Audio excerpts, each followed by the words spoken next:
Dis regtig 'n voorreg en aangenaam om te sê baie welkom by die uitsending van ons erediens van wat bekend staan as Pinkster Sondag. Ek wil u net ook herinner dat naas hierdie erediens en verlede Sondag se erediens die Hemelvaartdiens van verlede Donderdag ook opgeneem is en dat ek en Dominee Werner tussen ons 5 temas behandel het tydens Pinkster. Is ook opgeneem en dit alles is beskikbaar op Facebook en op YouTube. Kom ons word stil voor die Here net waar ons ook al is en begin ons diens in sy naam en in afhanklikheid van hom. Iemand wat aan Christus behoort is 'n nuwe mens. Die ou is verby, die nuwe het gekom. Amen. Geliefdes, genade vir julle en vrede, dit kom van God ons Vader en van die Here, Jesus Christus, deur die wonderlike werking van God, die Heilige Gees. Kom ons gebruik die geleentheid om saam te bid. Here ons God, ons aanbid U as enigste lewende ware God, en wanneer ons daai woorde gebruik, erken ons dat dit net deur die genade en die werking van U Gees is, dat ons in staat is om dit te bely en dit te glo. Alles is genade. Ons eer U vir U grootheid, U goedheid, U liefde, U genade, U sorg. Baie dankie vir nog 'n geleentheid om met die woord besig te wees. Dankie vir nog 'n geleentheid om, al is dit ook elektronies, of met die hulp van die sosiale media, 'n erediens te kan beleef. Dankie dat jy elkeen wat kyk en luister reg oor die wêreld en in die land, so omstandighede ken en elkeen van ons liefhet. Ons wil bid dat U deur die Gees vir ons sal lei om vandag iets beter en iets meer te verstaan van die werking van U Gees. Dit alles bid ons in afhanklikheid. Hoor ons asseblief. Amen. Geliefdes, inleidend, hierdie Sondag staan oral oor bekend as Pinkster Sondag, natuurlik omdat dit die datum is waarop ons herdenk dat die Heilige Gees uitgestort is op die 50ste dag na Paasfees. Net so vinnig herhaling van die tydslyn, daar was dan nou eers Paasfees, belangrike goed wat daar gebeur het en Jesus se intog net voor dit, dan Jesus se kruisiging, natuurlik die belangrikste vir ons ten opsigte van die Paasnaweek, en dan die heel belangrikste van alles, Jesus se opwekking, dat hy vanaf vroeg die Sondagoggend homself bekend gemaak het oor 'n periode van 40 dae. In Handelinge lees ons dat daar staan, Lukas skryf, en hierdie 40 dae het hy met onbetwisbare bewyse aan sy volgelinge getoon dat hy lewe en het hy met hulle gepraat oor die dinge van die koninkryk van God. Aan die einde van die 40 dae, die baie belangrike gebeurtenis van Hemelvaart, en dan Jesus se opdrag dat hulle by mekaar moet bly in Jerusalem, totdat hy vir hulle die spesiale gawe, die Gees, die Trooster, die Parakleet, sal stuur. En dan op die 50ste dag, Pentakosta, Pinkster, word die Heilige Gees uitgestort, die apostels praat in 'n verskeidenheid van tale, mense hoor in hulle eie taal, die goeie nuus, die boodskap dat Jesus opgewek is uit die dood, die Seun van God is, die ware verlosser en dat wie in hom glo, die lewe kan hê. En dan lees ons daar in Handelinge dat 3000 mense daardie dag tot geloof kom, en dit word dan nou beskryf as die eerste Christelike gemeente. Vandag gaan ons net stil staan by, of dalk 'n beter formulering, reflekteer op een aspek van die werk van die Heilige Gees. Maar eers, voordat ons kyk na hierdie baie belangrike, soms vir party mense 'n bietjie van 'n misterieuse aspek van die werking van die Heilige Gees, wil ek begin met 'n kort inleidende videoetjie. Ek wil iets deel uit my laerskooldae. En dit probeer illustreer en dit as 'n metafoor gebruik om ons elkeen te help, hoop ek, om hierdie boodskap duideliker te verstaan en makliker te onthou en dat dit iets wat deur baie van ons as ingewikkeld beskou word, hierna gesien sal word as, alhoewel dit verstommend wonderlik is, dit nie heeltemal so ingewikkeld is nie. Geliefdes, hierdie illustrasie kom nou uit my laerskooldae uit, en ek moet eintlik sê, sommer uit my vroeë laerskooldae uit. Daar het altyd een of ander slim ouetjie opgedaag met so klein elektriese motortjie. Daai tyd het hulle baie keer uit 'n skelektrik karretjie uitgehaal wat nie meer werk nie. Dan het hulle 'n battery gehad, 2 draadjies was belangrik, en dan 'n roomystokkie om as 'n propeller te dien. Nou, vir die doeleindes van my inleidende illustrasie, het ek ook my baie spesiale Victorinox mes, waaraan ek geweldige sentimentele waarde heg. My naam is selfs op hom, en hy is gekoop by die oorspronklike fabriek waar hierdie messe gemaak word, en hy het 'n baie interessante deeltjie hierso, wat 'n baie fyn gaatjie in enige iets kan maak. So ek het dit gebruik om 'n gaatjie in my roomystokkie te maak, elektriese motortjie gekry en 'n battery. En toe het ek nog 'n wenk gekry by iemand wat weet, en dit is om 'n paar streepies te trek op die roomystokkie, wat dalk net so bietjie duideliker gaan illustreer hoe die stokkie draai. So, hier begin die demonstrasie na al daai inligting. Stokkie gekoppel op die elektriese motortjie, dan plaas ons die 2 draadjies op die 2 verskillende pole van die battery, positief en negatief. Dis hy. En daar draai ons propellertjie in 'n anti-kloksgewyse rigting. Baie eenvoudig, maar tog baie interessant.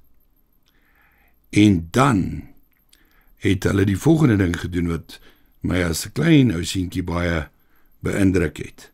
Hulle het eers gestop, dan die 2 draadjies omgedraai,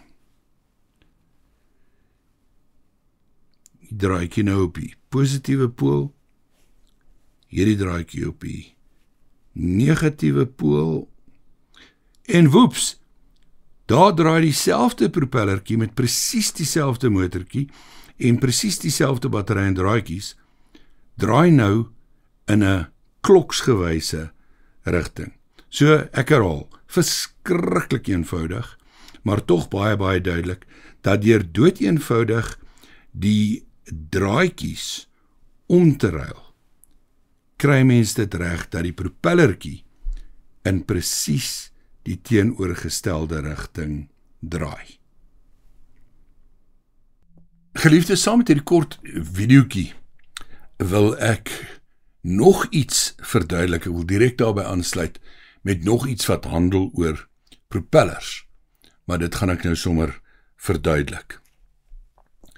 Wanneer 'n vliegtuig land, en ek weet ons kry nou jet engines, en ons kry propeller engines, en turboprops, en so meer, doodeenvoudig, ek gaan praat van 'n vliegtuig wat met 'n engine werk, wat met 'n propeller draai en sodoende vlieg.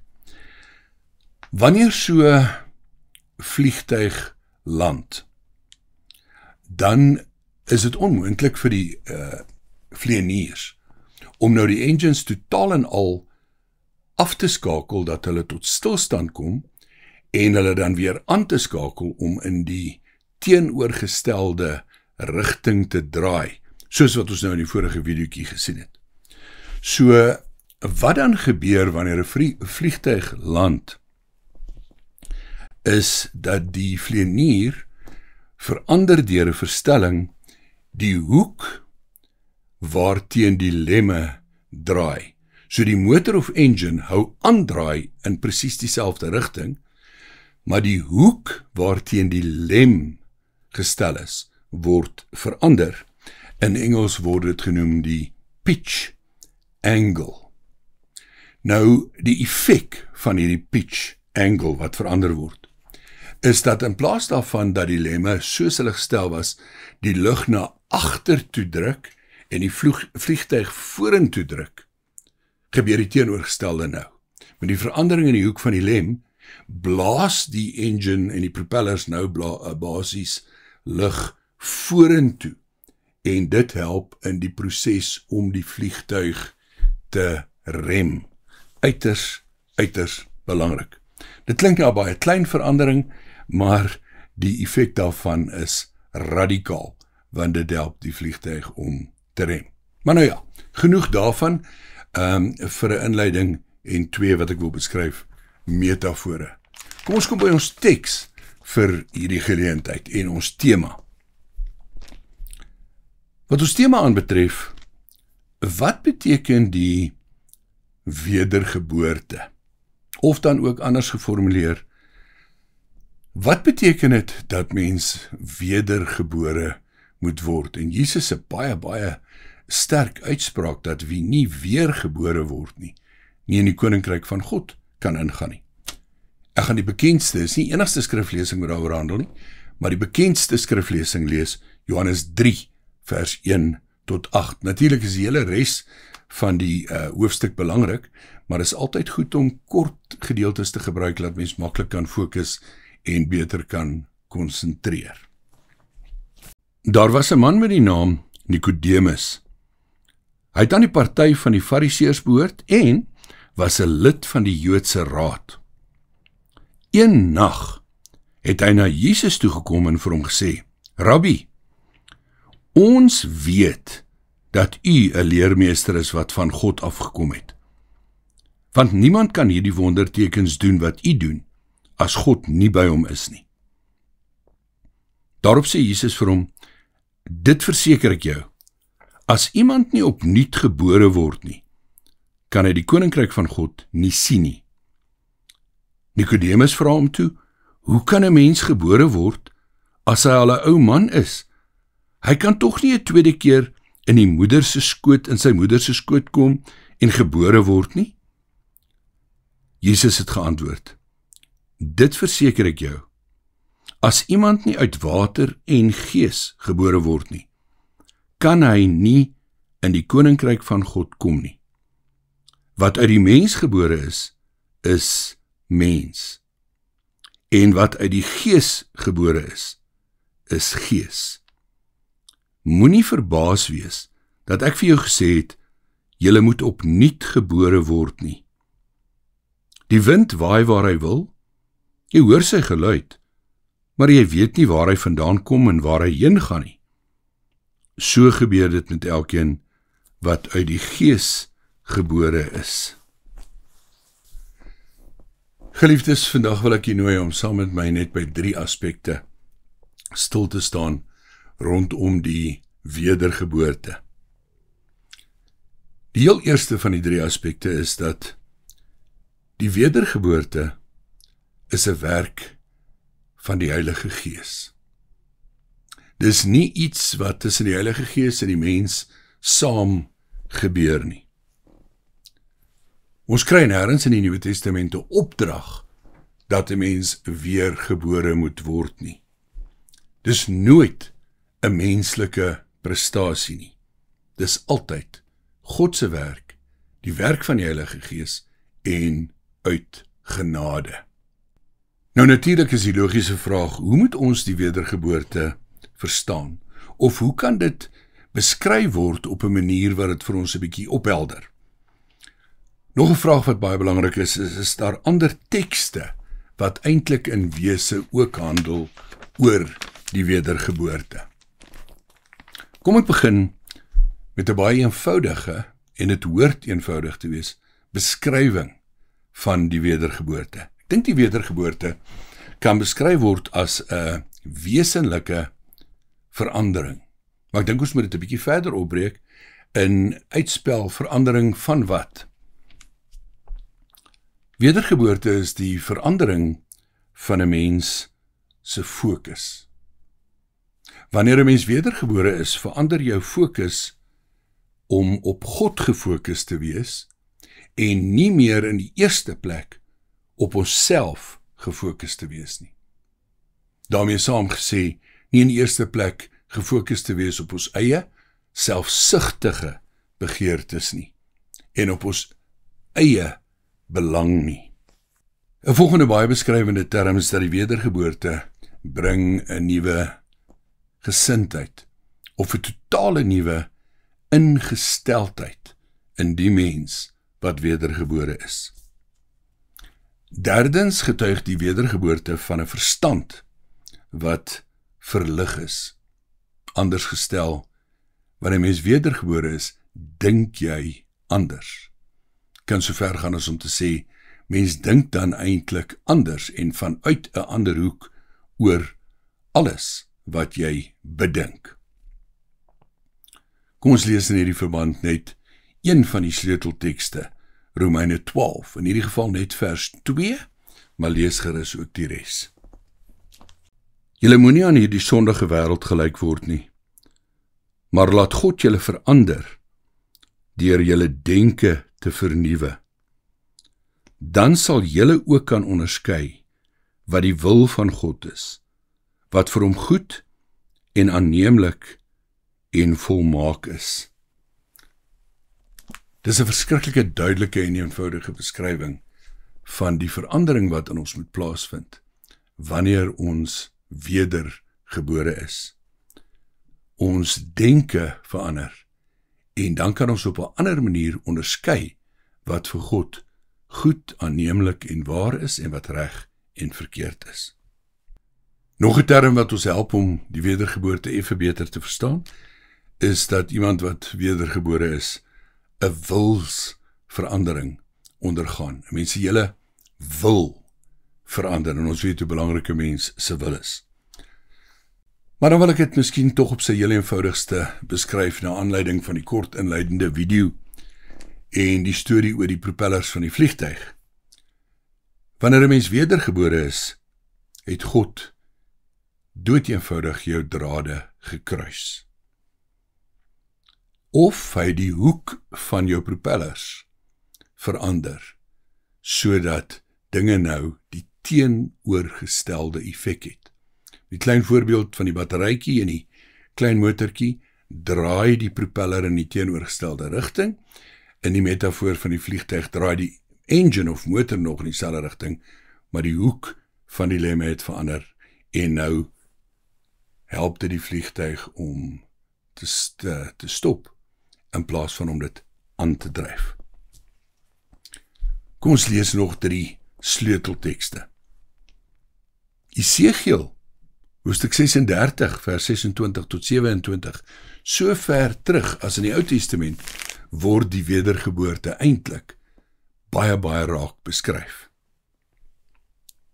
Ek sal julle 'n nuwe hart en 'n nuwe gees gee. Ek sal die kliphart uit julle liggaam uithaal en julle 'n hart van vleis gee. Ek sal my gees in julle gee en ek sal maak dat julle volgens my voorskrifte leef en my bepalings gehoorsaam en nakom. Dan Romeine 2, net vers 29.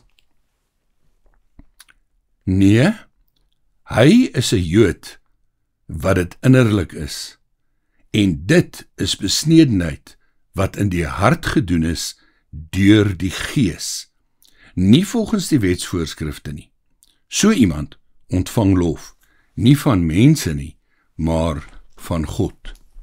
'n Pragtige kontras tussen die fisiese besnydenis en die geestelike besnydenis waar God 'n hartsverandering laat plaasvind. Ons derde teks in die verband, 2 Korintiërs hoofstuk 5. Ek gaan weer kort gedeelte lees, net vers 17 en 18. Iemand wat aan Christus behoort, is 'n nuwe mens. Die oue is verby, die nuwe het gekom. Dit alles is die werk van God. Hy het ons deur Christus met homself versoen en aan ons die bediening van die versoening toevertrou. Ons tweede kernvraag. Wanneer gebeur dit? Dood eenvoudig, ons weet nie, en dit is nie so maklik om ons vinger presies daarop te lê wanneer dit gebeur het nie. Dis meer dat ons agterna aan die werking daarvan kan sien dat dit gebeur het. Beste voorbeeld wat ons later uit Johannes uit sal lees is, ons kan nie die wind sien nie, maar ons kan die effek van die wind sien, in die blare, in die wolke, en so meer, en so meer, en so meer. Maar die wind self kan ons nie sien nie. Nou ek sê ons weet nie wanneer die wedergeboorte plaasvind nie. Ek glo dat dit gebeur op verskillende tye, by verskillende mense. Enkele voorbeelde. Soms is dit 'n dramatiese oomblik. Paulus word altyd aangehaal sy sogenaamde bekering. Nou moet ons onthou dat hy hom nie bekeer het van sonde of van ongeloof nie. Hy het in God geglo en hy het die wet nagekom. Maar hy is bekeer van sy godsdienstigheid en van sy pogings om deur die nakoming van die wet vir God aanvaarbaar te wees. So Paulus het 'n drastiese, radikale ervaring op die pad na Damaskus en dit is sy oomblik van omdraai. In party mense se lewens gebeur dit so, dis mense wat God nie ken nie of nog nooit van God gehoor het nie, of al baie van hom gehoor het maar nie in hom glo nie, wie se hele lewenswyse in stryd is met die wil van God, en met die opdragte van God, en met die gebooie van God, en wat dan skielik op 'n stadium tot bekering kom, maar die bekering is nie die wedergeboorte nie. Die wedergeboorte gaan vooraf aan die bekering. Dis die wedergeboorte wat die bekering moontlik maak. En daai wedergeboorte het nie noodwendig dan net op 'n spesifieke oomblik gebeur, net voor daai bekering nie. Daar kan 'n klomp dinge wees wat die Here in daai persoon se lewe gebruik het vooraf en wat opgebou het tot die punt van wedergeboorte wat dan gevolg word deur bekering. Soms is dit baie geleidelik. Ek wil selfs die term gebruik, gebeur die wedergeboorte geruisloos. Timotheus word aangehaal deur Paulus. Paulus word aangehaal ten opsigte van Timotheus om te sê, jy ken van kleins af die Heilige Skrif en jy weet wie jou leermeesters was. Klink nie asof Timotheus ooit op 'n skielike punt tot 'n bekering in sy lewe gekom het nie, maar dat hy eintlik maar so geleidelik die wedergeboorte ervaar het en toe uitgeleef het. So by party mense gebeur dit so. So asseblief, as jy 'n gelowige is wat eintlik nie eens kan onthou van presies wanneer jy regtig glo nie, miskien voel en dink dat jy net nog altyd geglo het, weet dan dat die wedergeboorte oor 'n periode en geruisloos in jou lewe plaasgevind het. Kom ek lees 2 kosbare tekste. Die een uit Titus 3 vers 3 tot 7. Vroeër was ons ook onverstandig, ongehoorsaam, op die verkeerde pad, verslaaf aan allerlei begeertes en sinsgenot. Ons het ons lewe in kwaadwilligheid en jaloesie deurgebring. Ons was haatlik en het mekaar gehaat. Maar toe het die goedheid van God, ons verlosser, en sy liefde vir die mens verskyn. Hy het ons verlos, nie op grond van iets wat ons vir ons vryspraak gedoen het nie, maar op grond van sy eie ontferming.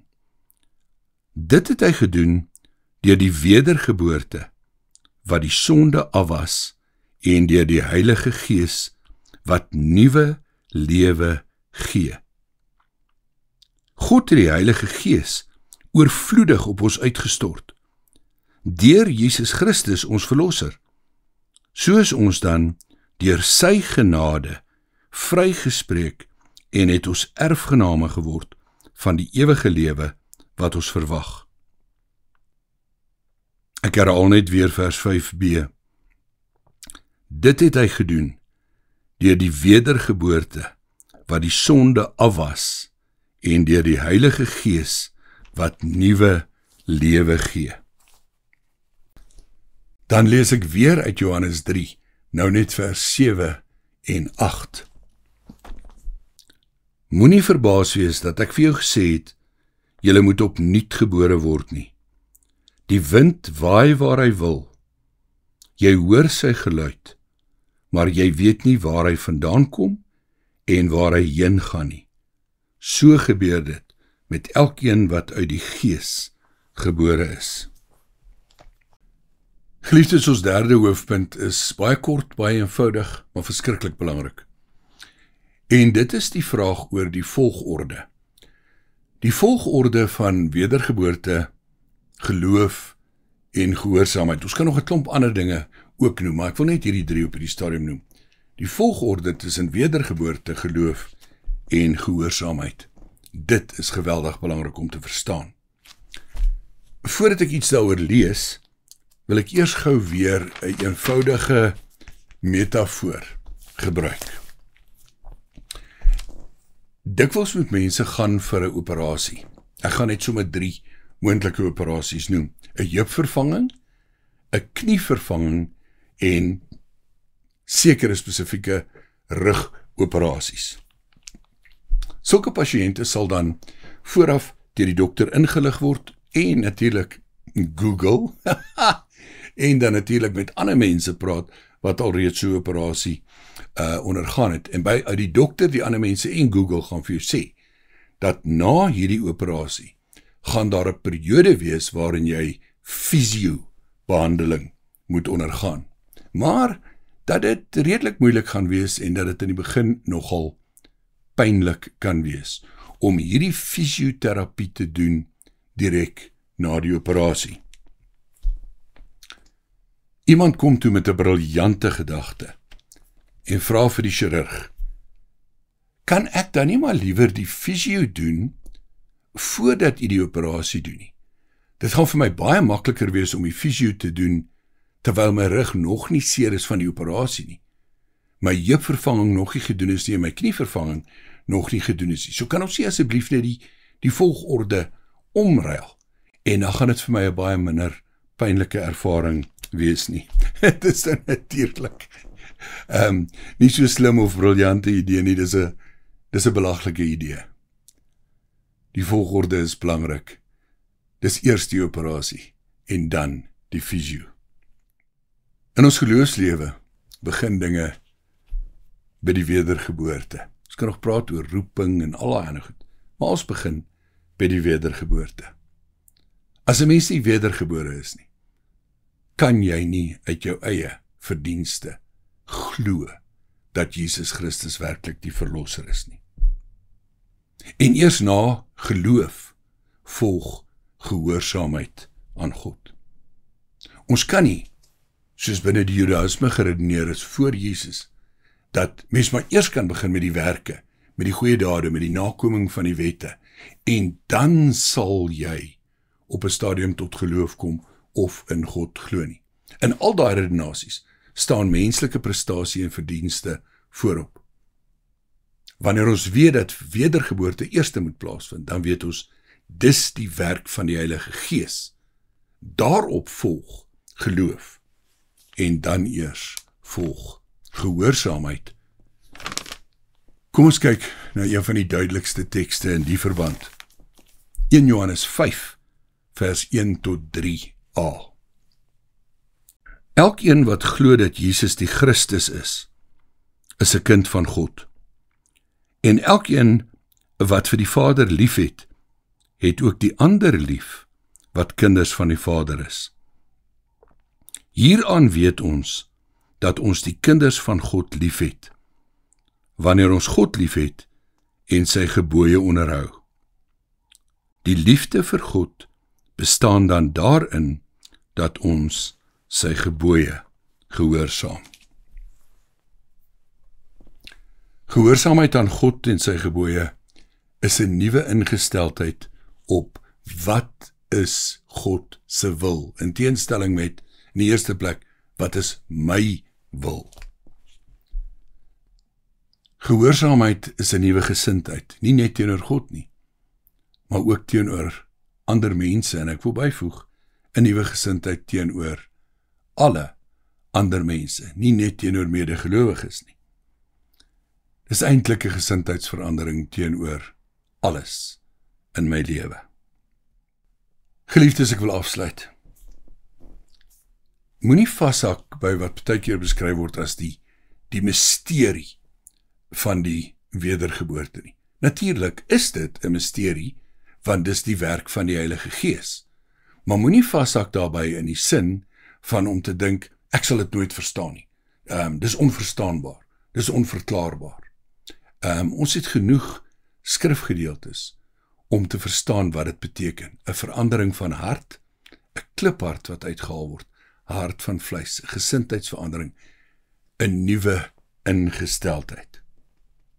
Tweedens, besef altyd dat dit die werk van die Heilige Gees is, en moet nooit dink jy dat ek of jy dit self kan regkry, of afhanklik wees van een of ander prediker, predikant, pastoor, wie ook al, wat ons dink ons daartoe kan lei om wedergebore te word nie. Dit is en bly altyd net die werk van die Heilige Gees. As ons dit sê, dan moet ons besef dat dit is uit genade. En dan dood eenvoudig die laaste 2 vrae. Is jou drade al gekruis? In watter rigting draai jou propellertjie? In die rigting van jou eie belang, jou eie belangrikheid, jou eie voorkeure, jou eie alles? Of is jou drade gekruis, sodat God eerste kom, en God se wil, en ons dan vanuit die genade en die redding en die verlosser begin om op 'n nuwe manier te dink en om op 'n nuwe manier te doen. Jou laaste, leef ons anders op grond van die feit dat ons wedergebore is. Leef ons anders op grond van die feit dat ons draadjies gekruis is. Amen.